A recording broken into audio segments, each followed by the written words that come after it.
We bought this natural gas dryer that we need to convert to propane since we're converting all of our appliances to propane.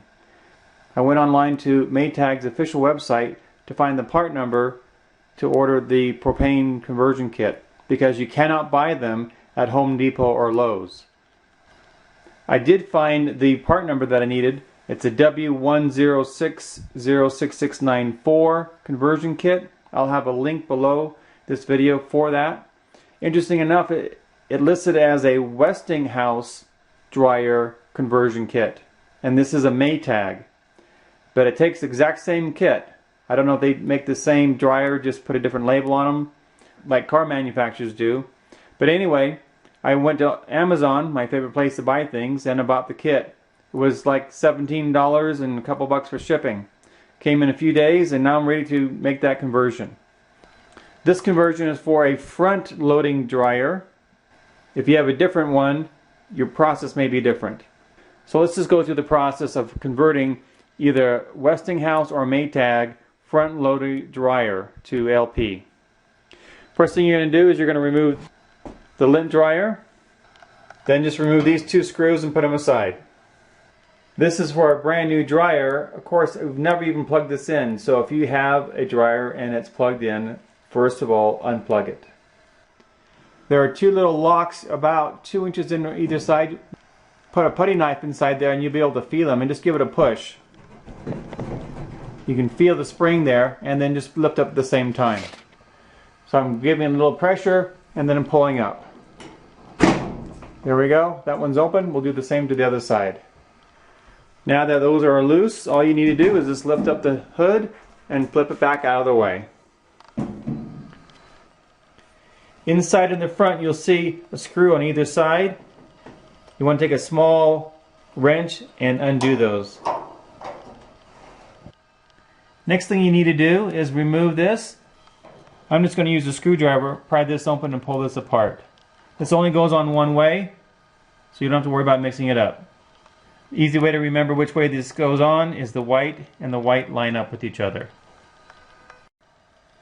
The drum is now loose because we have the front removed. Now we're going to come down underneath the drum and we're going to release the belt here. I'm just kind of lifting up the drum with my arm, take my finger, and just take it off the belt. Just take the belt off like that. Now that the drum is removed, we want to come in here and replace this little nozzle here. This is what squirts out the gas. So we'll take another closed-in wrench and unscrew that. I just have my metric system with me here today, so I'm using a 10mm, and it comes off pretty loose. Then I just take it out with my finger.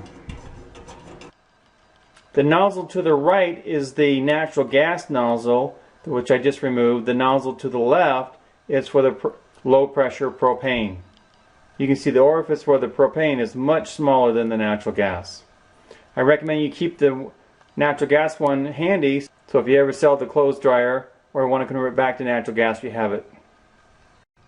Probably the hardest part of this conversion is getting this little nozzle right back in here because there's so little space to work with your hands. So I just had to kind of use my fingers and work it in, and then I'm just going to snug this down, not tight. I'm not putting a lot of pressure on it, just snugging it down, and now that's in. With the model of dryer that I have, I will not be using this valve here. I simply need to adjust what's already built into the unit. So using a screwdriver, I'm going to pop these loose here. Right here there's a mark, and there's printing here. This says NG for natural gas, and this says LG.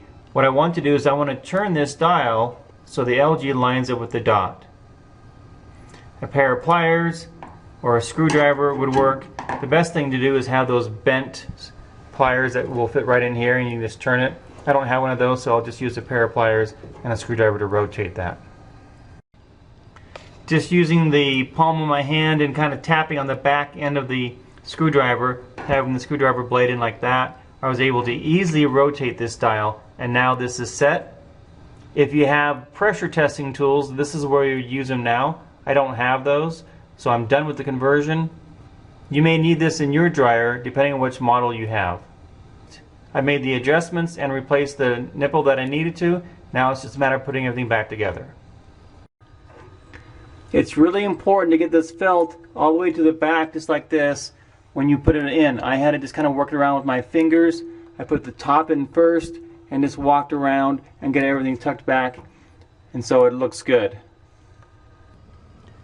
Okay, now with my knee holding up the drum here, I'm going to bring this belt underneath this pulley and back over here with my other hands.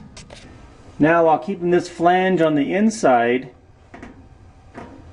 so it doesn't go underneath the front of the dryer, I need to slide the front up and get these prongs back inside this hole.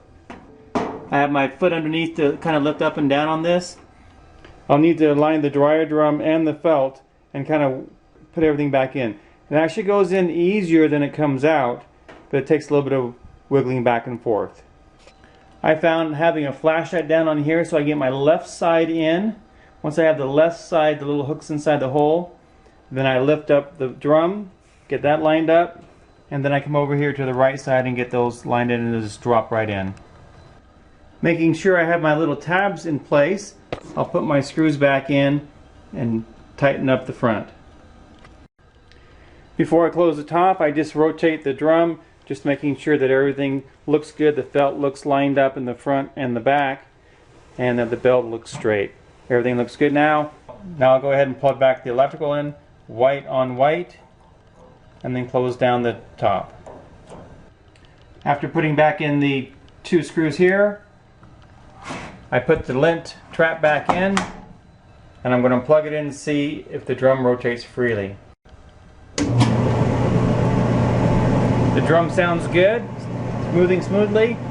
Now it's time to hook up the gas connector and the exhaust. Now that I have the dryer vent attached, time to hook up the gas tubing. This particular tubing has a flow adjuster on here. You need to make sure you have it aligned in the right place. Yours may not have this, but the kit that I have came with this.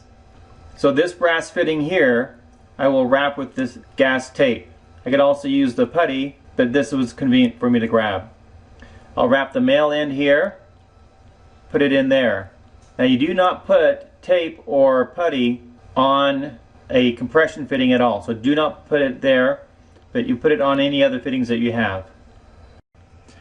Now with everything connected, I'm going to slowly turn on the gas, and I need to turn it on slowly because if I turn it on too fast, this safety device will kick in and not allow the gas to flow. I'm just turning it on slowly here,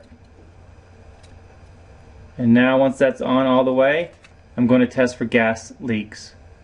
Just using some dish soap, a couple drops here and some water, mixing it up, and a paintbrush. I'm just going to go around all the joints and see if I see any bubbles showing up at all. I don't see any bubbles there. I'll go around this joint here. It's actually this connection and this connection. I'm just going to go around all of them, see if I see any bubbles coming up. I don't see any bubbles there. Now I'm going to do the same thing over to the back of the dryer, where I installed the nipple that came with the hose. As you may be able to see, I also put gas tape around here too. Everything looks great, no gas leaks. I'll wait 10 minutes and then turn on the dryer. Even though I didn't use much soap in the soap and water solution, soap can be corrosive, so I am wiping off any soap residue from me testing the gas leaks. Okay, I just tested the dryer, and within just a few seconds I could feel the heat coming out. I could actually hear the ignition of the propane, and we have dryer. That's one less appliance using 240 volts of energy. This allows us to be in our off-grid house by generating enough electricity with our solar panels and then not using appliances that take up huge amounts of energy like a clothes dryer. To see my off-grid video series and how we went off-grid step by step and why we're using these appliances, check the link below this video. With the conversion kit there comes a conversion record label. I've indicated the date on there and I'm putting it right inside the dryer door, and so everybody knows that this has been converted to propane. It's time to take all the protector labels off and get this machine in service. This is LDS Prepper reminding you, if ye are prepared, ye shall not fear. And converting a natural gas clothes dryer to propane is a pretty easy task. It's about a 20 to 30 minute job with all the tools and everything in place.